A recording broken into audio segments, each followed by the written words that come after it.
মোহ মহা পঙ্ক মাঝে অৰ্জুন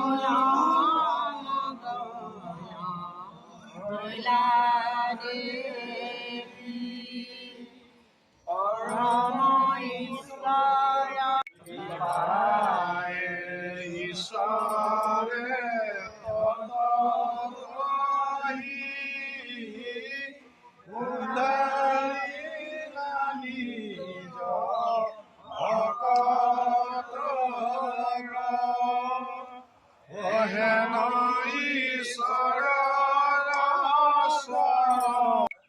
ওলাইছো আৰম্ভ কৰাৰ আগতে আমি এগছি বন্তিৰে আমি তেখেতলৈ গভীৰ শ্ৰদ্ধাঞ্জলি জনাম আৰু এই বন্তি গছি জ্বলাবৰ কাৰণে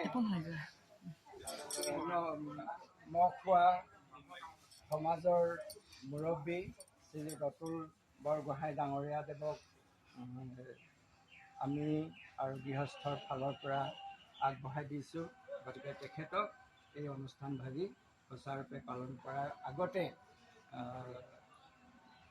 প্ৰয়াত দুলাল দত্তদেৱৰ ভাতৃ শ্ৰীযুত ৰাতুল দত্তই এখনি গামোচাৰে আদৰণি জনাব।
নটা হৈছে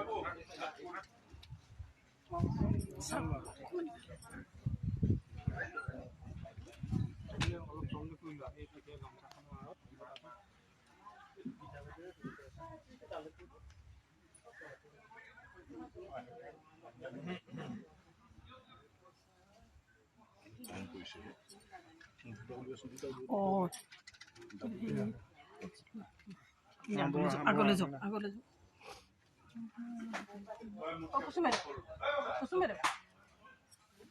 খাই বেমাৰী হ'ল খাকে নহবা খাই পোৱা নাই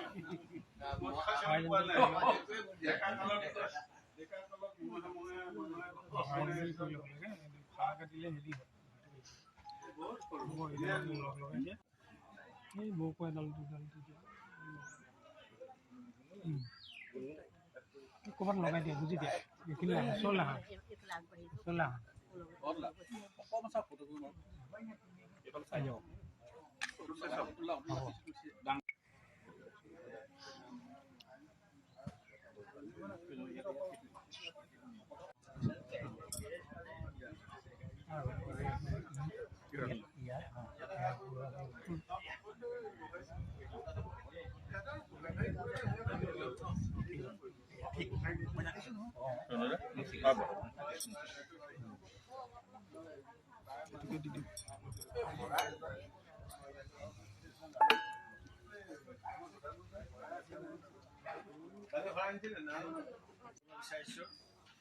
চালক হিচাপে মই আমাৰ মাজত উপস্থিত থকা জ্যেষ্ঠ ব্যক্তি শ্ৰীযুত ইন্দ্ৰ গগৈদেৱক অনুৰোধ জনাম। আমি এই পবিত্ৰ অনুষ্ঠানটোলৈ আৰু এজন বিশেষ ব্যক্তিক আমন্ত্ৰণ জনাইছিলোঁ স্মৃতিগ্ৰন্থখনৰ উন্মোচনৰ বাবে। তেখেত আমাৰ মূল স্মৃতিগ্ৰন্থখনৰে ৰূপকাৰ আছিল। আমাৰ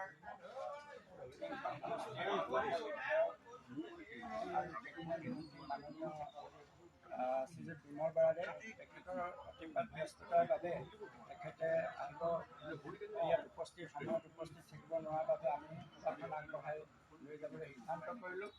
আৰু সেই দায়িত্ব আজি আমাৰ মাজত উপস্থিত থকা মই কালিও কথাটো উনুকিয়াইছিলোঁ, দায়িত্বটো পালন কৰিব লাগিব বুলি আমাৰ কোচ ডাঙৰীয়া তেখেতক সঞ্চালকৰ ওচৰতে আসন গ্ৰহণ কৰিবৰ কাৰণে অনুৰোধ জনাইছোঁ।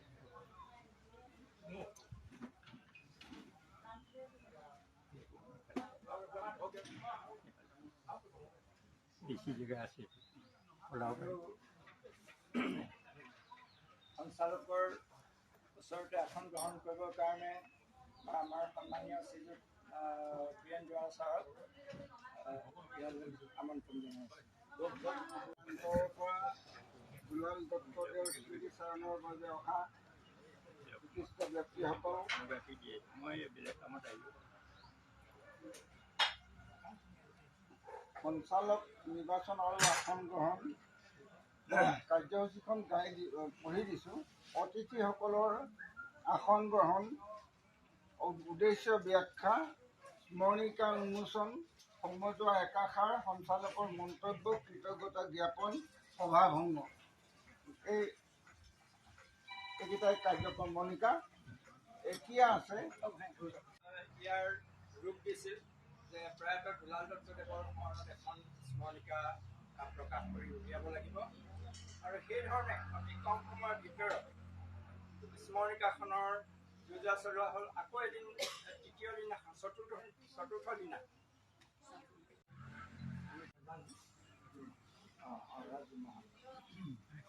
এইসকলে সিদিনাখন আমাৰ মাজত উপস্থিত আছিল আমাৰ মৃদুল দত্ত ডাঙৰীয়া।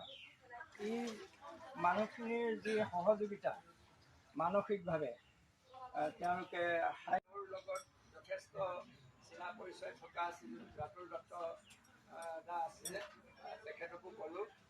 আমি ঘৰৰ পৰা লিখা মেলা বিচাৰিছিলোঁ, এতিয়া দেখিছোঁ সুন্দৰ সুন্দৰ ফটো আছিলে তেখেতৰ। ফটোখিনি আমি নোপোৱাৰ বাবে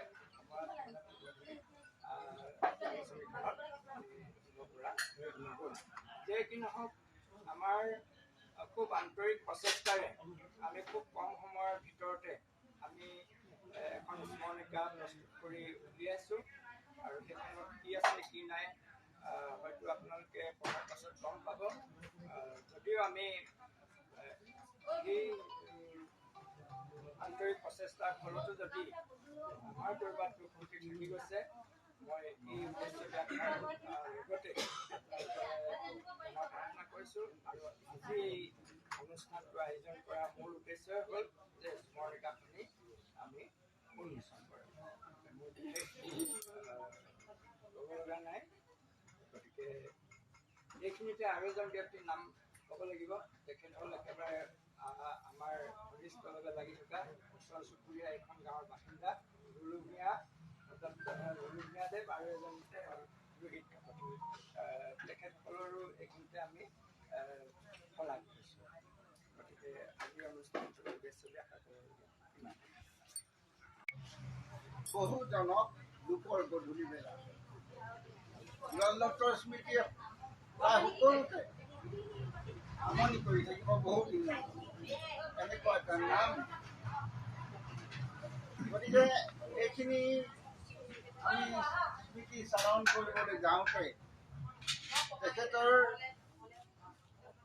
একেবাৰে আগৰ পৰা মই অৱশ্যে নাপাওঁ, মাজভাগতে ৰাজগড়লৈ অহা পিছৰ পৰাই আগতে চিনি পাইছিলোঁ। ৰাজগড়লৈ অহা পিছৰ পৰাই এটা ঘনিষ্ঠতা আমাৰ বাহিৰে। অনুষ্ঠান প্ৰতিষ্ঠানৰ লগত তেখেত জড়িত, আৰু ময়ো সেই কামটো ভাল পাই পেলাই তেখেতৰ লগত আঙুল বন্ধনত আহিলোঁ। ঈশ্বৰৰ এনেকুৱা হ'ল কি আমাৰ একেবাৰে ব্যক্তিগত কথাবোৰৰ মাজলৈ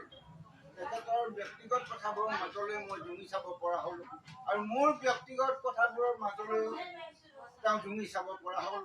অন্তৰ্ভেদী তেওঁৰ দৃষ্টি বিয়পাই দিব পৰা হ'ল। ময়ো তেনেকৈ সেই একাকাৰ হৈ গৈছিলোঁ। তেখেত যদিও মোতকৈ বহু জ্যেষ্ঠ, তথাপিও আমি একাকাৰ হৈ গৈছিলোঁ। কথা বাৰ্তা ভাল কমাইতে একপি বিবেচনা আৰু অনুষ্ঠান প্ৰতিষ্ঠানৰ লগত সততে জড়িত কৰি পেলাই আমি দেখা যাই হওক আজি স্মৃতিচাৰণ কৰিবলৈ পাই যথেষ্ট মই নিজকে ভাগ্যৱান বুলি ভাবিছোঁ। মই আমাৰ ৰাজগড় মহাবিদ্যালয়ৰ অধ্যক্ষ মহোদয় ক'লে যে স্মৃতিচাৰণ আমাৰ গাঁও যাতে হ'ব আপুনি আহিব লাগিব। সেয়ে মই আহিলোঁ আৰু সকলোকে আপোনাসকলে শ্ৰীমুখ দেখা পাই মই যথেষ্ট সাহস পাইছোঁ আৰু এই স্মৃতিচাৰণৰ যিটো গৰিমা সেইটো চৌপাশে বিয়পাই দিবলৈ আমি সকলোৱে চেষ্টা কৰিব লাগিব আৰু নতুন প্ৰজন্ম তেখেতৰ আদৰ্শ গ্ৰহণ কৰিবলৈ উদ্বুদ্ধ কৰিব লাগিব। ইয়াৰ পিছতে আমি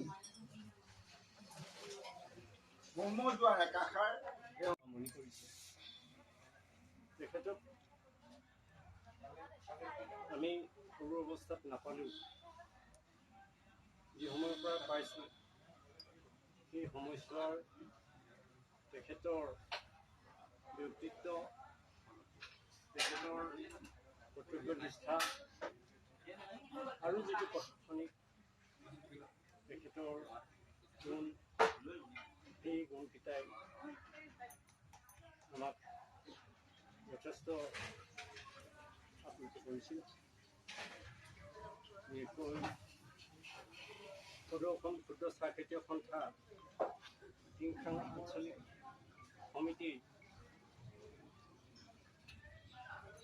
এগৰাকী উপসভাপতিৰ পৰা কাৰ্যকৰ্তা হিচাপে আৰম্ভ কৰি 3টা কাৰ্যকালৰ সভাপতি আৰু পৰৱৰ্তী কালত উপদেষ্টা হিচাপে যিখিনি সেৱা আগবঢ়াই সদৌখন ক্ষুদ্ৰ চাহ খেতিয়ক সন্থাৰ দৰে এটি অনুষ্ঠানৰ ঘূৰি ধৰি সেই কথা সন্থাৰ কাৰ্যকালত সদায় স্মৰণীয় হৈ থাকিব। এগৰাকী ক্ষুদ্ৰ চাহ খেতিয়ক হিচাপে তেখেতৰ দক্ষতা, তেখেতৰ নিষ্ঠা, তেখেতৰ দায়বদ্ধতাৰে নিজে চাহ খেতিটোক আগবঢ়াই নিয়াৰ উপৰিও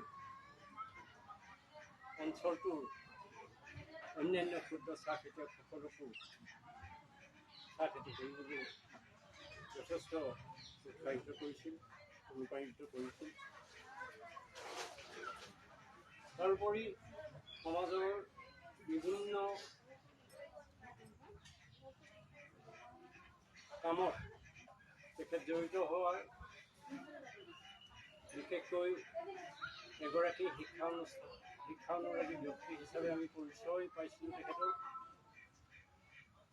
ৰাজগড় মহাবিদ্যালয়ৰ যথেষ্ট লগ্নৰ পৰাই তেখেত জড়িত হৈ শেষলৈকে এই অনুষ্ঠানটোৰ প্ৰতি তেখেতৰ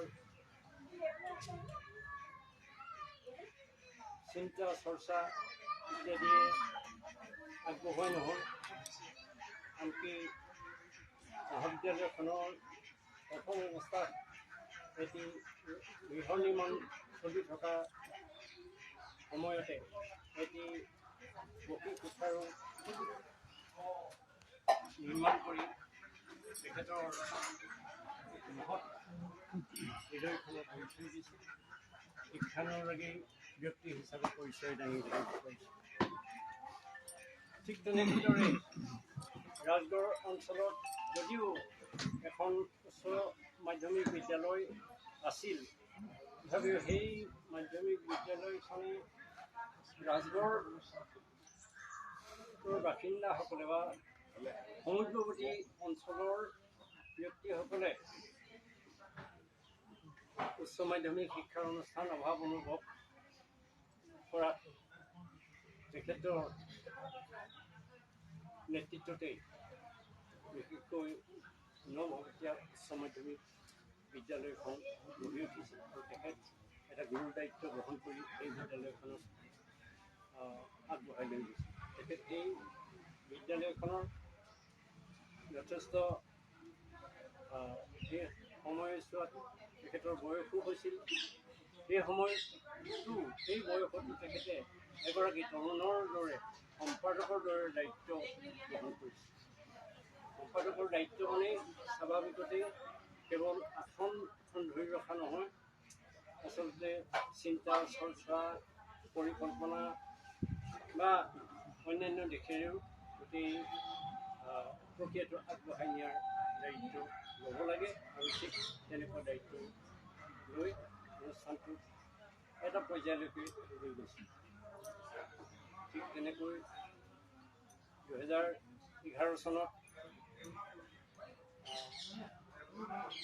ডক্টৰ ভূপেন হাজৰিকা সমন্বয় ক্ষেত্ৰ নামৰ এটি অনুষ্ঠান আৰম্ভ হৈছিল। সেই অনুষ্ঠানটো যোগেদি অঞ্চলটোৰ ক্ৰীড়া সাংস্কৃতিক ক্ষেত্ৰখনক আগবঢ়াই নিয়াৰ উদ্দেশ্যে বৰ্তমানৰ বিধায়ক তথা কেবিনেট মন্ত্ৰী বিমল বৰা আৰু অনুপ কোঁৱৰ তেখেতীয়া যুটীয়া সম্পাদক আছিল আৰু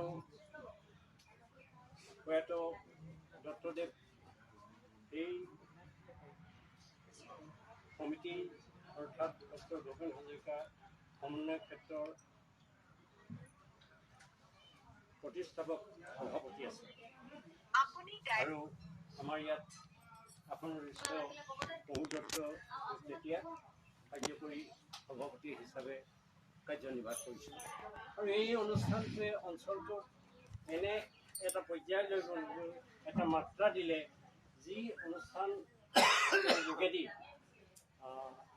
আমি আজি বিভিন্ন ক্ষেত্ৰত বিশেষকৈ ক্ৰীড়া আৰু সেই সময়ত ক্ৰীড়াৰ ক্ষেত্ৰত যদিও বৰ্তমান কিছু পৰিমাণে স্থবিৰ হৈছে, বিশেষকৈ সেই সময়ছোৱাত বৰ্তমানৰ বিধায়কগৰাকীৰ তৎপৰতাত বা তেওঁ সেই সময়ত সম্পাদক হিচাপে থকাৰ অৱস্থাত ক্ৰীড়াৰ ক্ষেত্ৰত যথেষ্টখিনি কাৰ্যসূচী গ্ৰহণ কৰি আগবঢ়াই লৈ গৈছিল। তদনুৰূপভাৱে সাংস্কৃতিক ক্ষেত্ৰতো আগবঢ়াই লৈ গৈছিল আৰু আজিও এই ভৱনটো উন্মোচন হোৱা নাই যদিও এই ভৱনটোতে যথেষ্টখিনি উপস্থিত ভকত বৈষ্ণৱসকল আৰু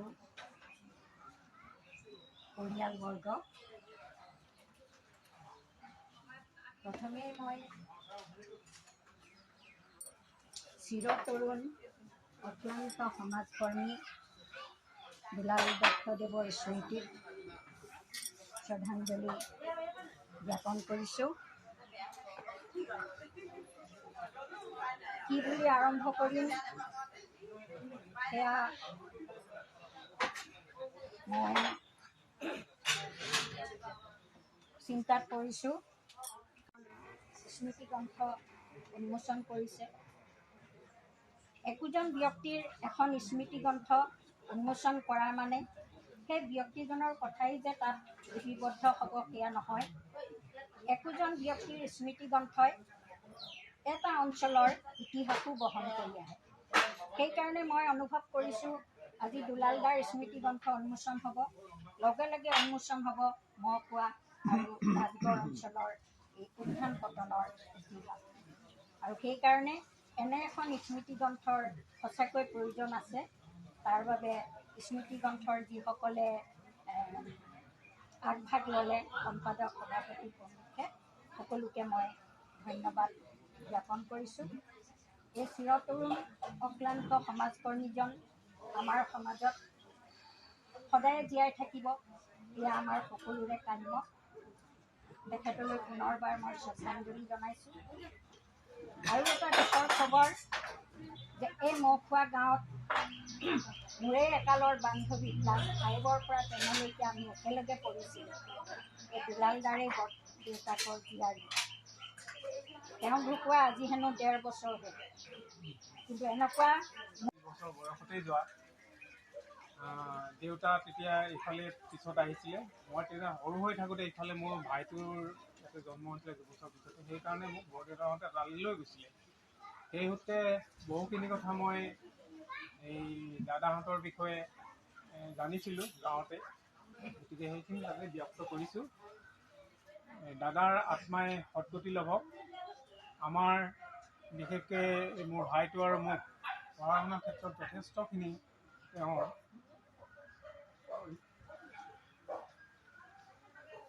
অৰিহণা যোগাইছিলে। তাৰ কাৰণে আমি সদায় চিৰঋণী। আমি সদায় তেওঁক স্মৰণ কৰি দেখিম, তেওঁ যাতে আমাক আশীৰ্বাদ কৰে। বিশেষ মই নকওঁ, ধন্যবাদ। আপোনালোক অহাৰ কাৰণে অশেষ ধন্যবাদ। মোটেই দুই এখন মোৰ চিনাকি মুখৰ বাবে প্ৰায় সকলো মুখেই মোৰ অচিনাকি। বিশেষকৈ আপুনি হয়তো মনত কৰিছেনে, আপোনাক মই লগ পাইছিলোঁ। মই ইয়াৰ পিছত উল্লেখটো দিম বাৰু, ৰেফাৰেঞ্চটো দিম, তেখেতক লগ পাম। হয় হয় হয়, আপুনি সঠিকভাৱে ধৰিছে। মোৰ কাৰণে পৰম সৌভাগ্যৰ কথা যে মই অকণমান দেৰি হৈছে বুলি ভাবিলে সঠিক সময়ত আহি উপস্থিত হ'লোহি। মই বিশেষ ইয়াত অন্য ক'বলগীয়া নাই। আপোনালোকে তেখেতৰ লগত একেলগে থকা সহকৰ্মী, কোনোবাজন সদায় থকা, কোনোবাজন চুবুৰীয়া, গতিকে আপোনাৰ সবে আমাতকৈ বহুত বেছি জানিব। আৰু মই যিহেতু ডাঙৰ ভাগিন, মামা, গতিকে আমাৰ সম্বন্ধটোত আমি লগ পোৱা কথাখিনি আপোনালোকৰ পৰা বহুতখিনি তাত পাৰ্থক্য থকাটো স্বাভাৱিক। কিন্তু তেখেতক মই ব্যক্তিগতভাৱে যিখিনি কৈছোঁ সেইখিনি কৈ এতিয়া বখানিবলৈ নাযাওঁ। মাত্ৰ এটা কথাই কওঁ যে তেখেতৰ জীৱন দৰ্শন চিম্পুল লিভিং, হাই থিংকিং।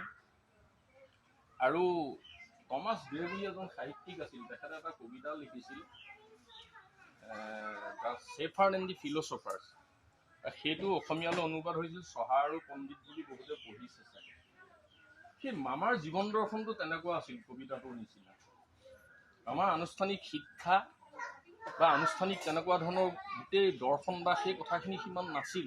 কিন্তু তেখেতৰ আটাইতকৈ ডাঙৰ বস্তুটো কি আছিল যে তেখেতৰ সামাজিক যিটো দায়িত্ব আৰু নিষ্ঠাপূৰ্বক যিটো আনৰ প্ৰতি কৰিবলগীয়া সেৱা, সেই মনোভাৱটো তেখেতৰ অতি তীব্ৰতৰ আছিল, বিশেষ ধৰণে আছিল। আৰু তেখেতক আপোনালোকে হয়তো বহুতে জানিব, তেখেতে ৰোগাগ্ৰস্তই আছিল। সেইকাৰণে তেখেতে আনকি সংসাৰখন পাতোঁতেও তেখেতৰ কিছু বেলি হৈছিল। তাৰ অনেক কাৰণ আছিল। বিশেষকৈ সৰুতেই তেখেতে ঘৰৰ দায়িত্ব ল'বলগীয়া হৈছিল। নিজৰ ভায়েকহঁতক তেওঁলোকক শিক্ষিত কৰাৰ সম্পূৰ্ণ দায়িত্ব হৈছিল। সেইখিনিতো কৰিছিলেই। তাৰ লগত তেখেতে এই যে আমি ভবাই নাছিলোঁ যে তেখেতৰ এই ৰোগাগ্ৰস্ত দেহাৰে তেখেতে যে 4 বছৰ বয়স পাব, আমি সেই সময়ত কল্পনা কৰা নাছিলোঁ। কিন্তু এইটো পোৱাৰ পিছত তেখেতৰ আটাইতকৈ ডাঙৰ শক্তিটো আছিল মাত্ৰ মনটো, মানসিক যিটো শক্তি। তেখেতৰ ইমানেই বেছি আত্মবিশ্বাস, প্ৰবল আত্মবিশ্বাস আছিল, ইমান মানসিক শক্তি আছিল যে তেখেতে অসুখ বিসুখ স্বাস্থ্যৰ এই কথাবোৰ একেবাৰে আশা কৰি থৈছিল। থৈ পিনি তেখেতে নিজক সেৱাত ব্ৰতী কৰিছিল আৰু সেই সেৱাৰ মাজেৰে তেখেতে পৰমাৰ্থিক আনন্দ লাভ কৰিছিল আৰু সিয়ে তেখেতৰ জীৱন দীঘলীয়া কৰিছিল। অৱশ্যে জীৱনৰ বিয়লি বেলাত তেখেতৰ পেটবোৰ সংঘাতে হয়তো তেখেতক পীড়িত কৰিছিল, যি কাৰণে তেখেতৰ অন্তিম দিনটোলৈ হয়তো তেখেতৰ গতিটো ত্বৰান্বিত হৈছিল। আহিবই দিনটো, আমি ভবা ত্বৰান্বিত হ'ল বুলি ভাবিছোঁ। তথাপি মই মাত্ৰ এইষাৰ মূল কথাষাৰ ক'বলৈহে আহিছিলোঁ যে তেখেতৰ স্মৃতি যুগুমীয়া কৰি ৰাখিব লাগে, তেন্তে আপোনালোকেহে পাৰিব। আপোনালোকে আজি যিখিনি কৰিছে, আপোনালোকে যিখিনি তেখেতৰ স্মৃতিক আগলৈকে ৰাখিবলৈ, আপোনালোকে এই স্মৃতি গ্ৰন্থখনৰ লগতে আজি যিখিনি আপোনালোকে অনুষ্ঠান কৰিছে, এইখিনিহে তেখেতক জীয়াই ৰাখিব। আপোনালোকে জীয়াই ৰাখিব। আপোনালোকৰ ওচৰত আমি চিৰকৃতজ্ঞ। আমাৰ দিবলৈ একো নাই, বিশেষকৈ একোৱেই নাই। আপোনালোকে যিখিনি কৰিছে, বাকী আমি যিখিনি লৌকিক আচাৰ, যিখিনি সামাজিক আচাৰ, সেইখিনি পালন হ'ব। কিন্তু তেখেতক চিৰস্মৰণীয় কৰি ৰাখিবলৈ, তেখেতক যুগমীয়া কৰি ৰাখিবলৈ আপোনালোকে যিখিনি ব্যৱস্থা লৈছে, এইখিনিহে আটাইতকৈ আমাৰ কাৰণে সদায় শ্ৰদ্ধাপূৰ্বক। আৰু আমি সদায় বিনয় আৰু কৃতজ্ঞতাৰে আপোনালোকৰ আগত সদায় আমি নতশিৰ হৈ থাকিম আৰু ভাবোঁ আপোনালোকে এনেদৰেই তেখেতক সদায় আপোনালোকৰ মাজত জীয়াই ৰাখিব। আৰু বিশেষকৈ কি ক'ম, মই যে আজি পালোঁ আপোনালোকক লগ পালোঁ, মই কিবা এটা মনোভাৱ ব্যক্ত কৰিবলৈ সুযোগ পালোঁ, তাৰ কাৰণে মই আপোনাক সদৌতিকে আপোনাক মই শ্ৰদ্ধাপূৰ্বক মই পুনৰবাৰ মই সেৱা জনাই আপোনাক কৰি মই সামৰণি মাৰিছোঁ।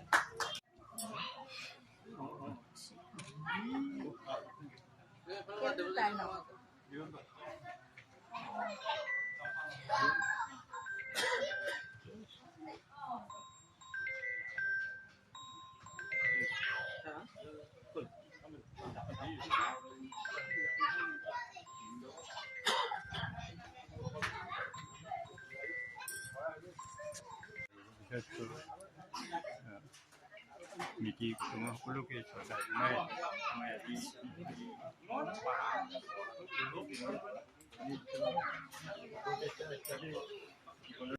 আমি আপোনালোকৰ সহায় সহযোগ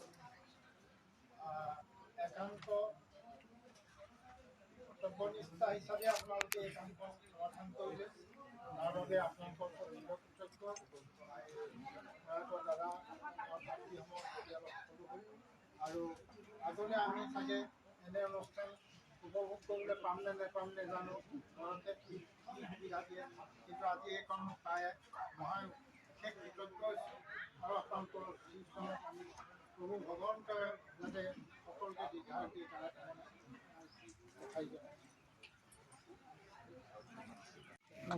গাড়ীখন ডাঙৰ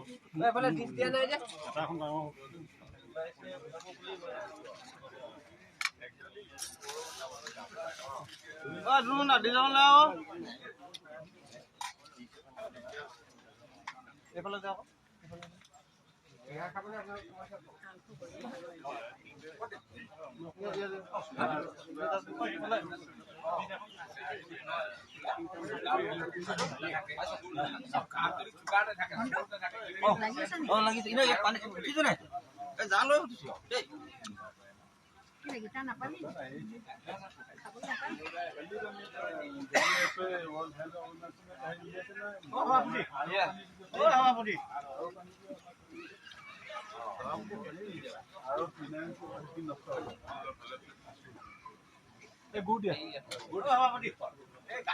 এইটো অকল খোৱা ভিডিঅ' দেই মুঠতে কাইলৈ ফেচবুক খুলিলে পাই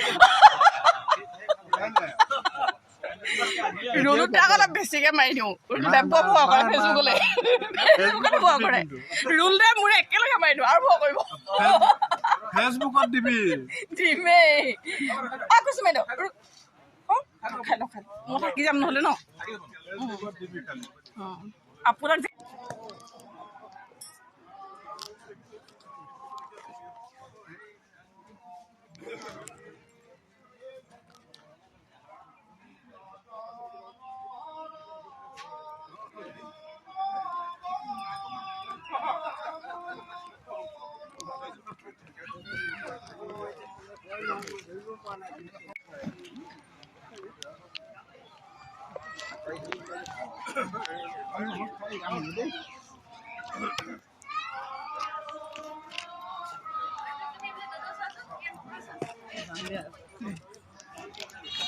আমি আজি অতি দুখিত যে এগৰাকী আমাৰ মাজৰ অক্লান্ত সমাজকৰ্মী চিৰতৰুণ দুলাল দত্তদেৱক আমি আমাৰ মাজৰ পৰা হেৰুৱাইছোঁ আৰু তেখেতৰ আজি শ্ৰাদ্ধ অনুষ্ঠানলৈ আমি আহিছোঁ য়কসন ক্ষুদ্ৰ চাহ খেতিয়ক সন্থাৰ তৰফৰ পৰা তেখেতৰ সন্থাৰ লগত যি আজন্ম এটা সম্পৰ্ক আছিল সন্থাৰ জন্মকালৰ পৰা এই সন্থাটোক আগবঢ়াই নিয়াত তেখেতৰ যি ভূমিকা আছে তাক আমি অতি শ্ৰদ্ধা কৰিছোঁ আৰু তেখেতলৈ একাজনী শ্ৰদ্ধাঞ্জলি জ্ঞাপন কৰিবলৈ আমি প্ৰয়াস কৰিছোঁ তেখেতৰ সহধৰ্মী আমাৰ লগত আছে আমাৰ য়কসন ক্ষুদ্ৰ চাহ খেতিয়ক সন্থাৰ মাননীয় সভাপতি আৰু সম্পাদক ডাঙৰীয়া আমাৰ লগত আছে সহকাৰী সম্পাদক আছে আমি তেখেতক এখনি মানপত্ৰৰে শ্ৰদ্ধাঞ্জলি জনাব খুজিছোঁ গতিকে মই সভাপতি মহোদয়ক এই শ্ৰদ্ধাঞ্জলি পত্ৰখন আগবঢ়াই দিবৰ বাবে মই অনুৰোধ জনাইছোঁ